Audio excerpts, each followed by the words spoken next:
सभी परिजनों को मेरा प्रणाम। जय गुरुदेव, जय माँ गायत्री। आज नवरात्र का तीसरा दिन माँ चंद्रघंटा की महिमा का वर्णन करते हैं। वीडियो अच्छी लगे तो लाइक शेयर सब्सक्राइब जरूर करना प्लीज़ दोस्तों। लाइक कर दिया करो, शेयर कर दिया करो, क्या जाता है आप लोगों का भाई, हम भी थोड़ी मेहनत करते हैं। तो आइए तृतीय अध्याय चालू करते हैं। जगदम्बा के अंग के श्री अंगों की कांति उदय काल के सहस्त्रों सूर्यों के समान है। वे लाल रंग की रेशमी साड़ी पहने हुए हैं। उनके गले में मुंडमाला शोभा पा रही है। दोनों स्तनों पर रक्त चंदन का लेप लगा है। वे अपने कर कमलों में जपमालिका, विद्या और अभय तथा वर नामक मुद्राएं धारण किए हुए हैं।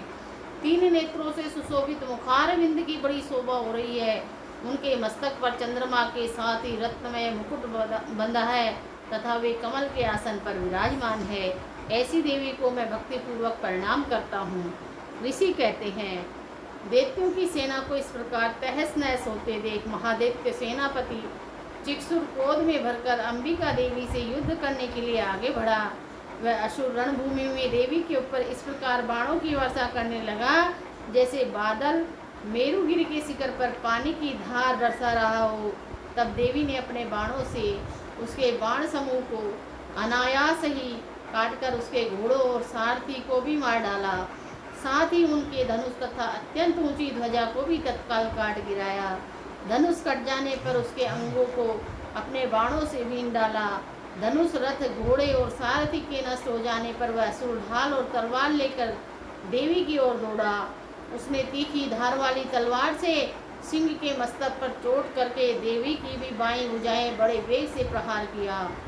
राजन, देवी की बाह पर पहुंचते वह तलवार टूट गई। फिर तो क्रोध से लाल आंखें करके उस राक्षस ने शूल हाथ में लिया और उसे उस महादैत्य ने भगवती भद्रकाली के ऊपर चलाया।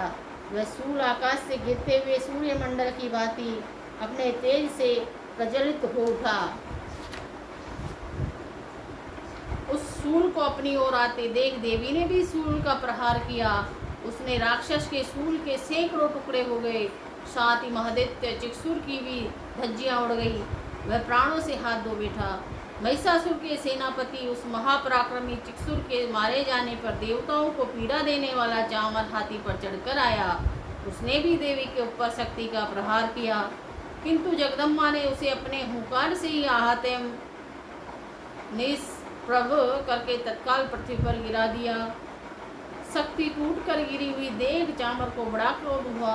अब उसने शूल चलाया, किंतु देवी ने उसे भी अपने बाणों द्वारा काट डाला। इतने ही देवी का सिंह उछलकर हाथी के मस्तक पर चढ़ बैठा और उस दैत्य के साथ खूब जोर लगाकर बाहु युद्ध करने लगा। वे दोनों लड़ते लड़ते हाथी से पृथ्वी पर आ गए और अत्यंत क्रोध में भरकर एक दूसरे पर बड़े भयंकर प्रहार करते हुए लड़ने लगे। तदंतर सिंह बड़े वेग से आकाश की ओर उछला और उधर से गिरते समय उसने पंजों की मार से चांवर का सिर धड़ से अलग कर दिया।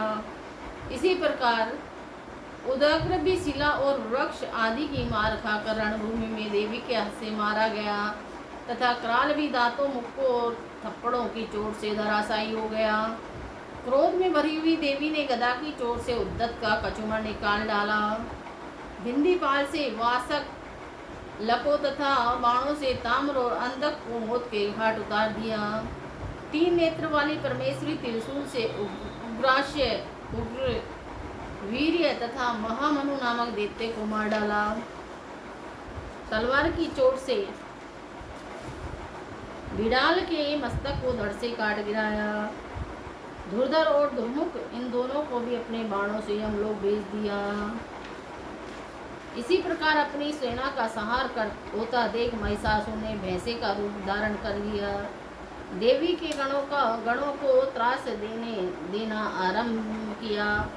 किन्हीं की थुतुन से मारकर किन्हीं के ऊपर खुरों का प्रहार करके किन्हीं को पूंछ से चोट पहुंचाकर, कुछ को सींगों से विदीर्ण करके, कुछ गणों को वेग से, किन्हीं को सिंहनाद से, कुछ को चक्कर देकर और कितनों की निश्वास वायु के झोंके से धराशायी कर दिया।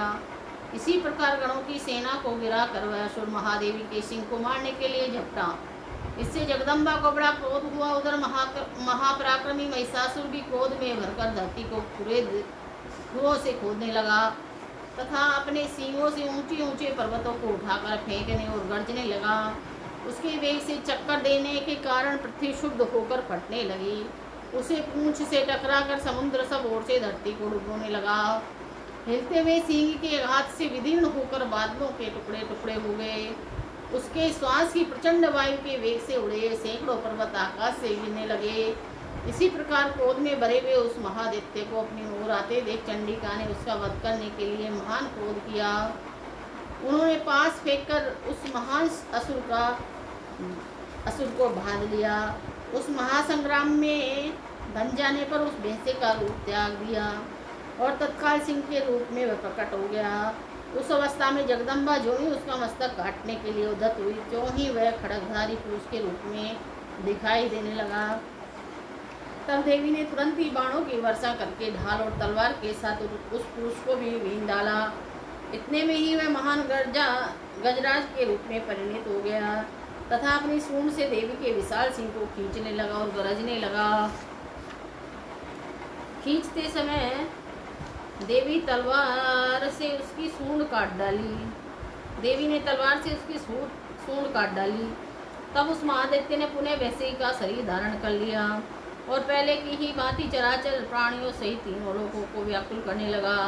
तब क्रोध में भरी हुई जगन माता चंडिका बारंबार उत्तम का मधु का पान करने और लाल आंखें करके हंसने लगी। उधर वह बल और पराक्रम के मद से उन्मत्त हुआ राक्षस गरजने लगा और अपने सींगों से चंडी के ऊपर पर्वतों को फेंकने लगा। उस समय देवी अपने बाणों के समूह से उसके फेंके हुए पर्वतों को चूर्ण करती हुई बोली। बोलते समय उनका मुख मधु के मद से लाल हो रहा था और वाणी लड़खड़ा रही थी। देवी ने कहा, ओ मूढ़, मैं जब तक मधु पीती हूँ तब तक तू क्षण भर के लिए खूब गरज ले। मेरे हाथ से यही तेरी मृत्यु हो जाने पर अब शीघ्र ही देवता भी गर्जना करेंगे। ऋषि कहते हैं, यूँ कहकर देवी उछली और महादित्य के ऊपर चढ़ गई। फिर अपने पैर से उसे दबाकर उन्होंने शूल से उसके कंठ में आघात किया। उनके पैर से दबा होने पर भी महिषासुर अपने मुख से आवे आधे शरीर से ही वह बाहर निकल पाया था कि देवी ने उसे अपने प्रभाव से उसे रोक दिया। आधा निकला होने पर भी वह महादैत्य देवी से युद्ध करने लगा। तब देवी ने बहुत बड़ी तलवार से उसका मस्तक काट गिराया। फिर तो अहंकार करती हुई दैत्यों की सारी सेना भाग गई तथा संपूर्ण देवता अत्यंत प्रसन्न हो गए। इति श्री मार्कंडेय पुराणे सावर्णिके मन्वंतरे देवी मात्यमे महिषासुरवधो नाम तृतीयोऽध्याय। उवाच श्लोका एवं एवादितः। श्री नारायणे नारायण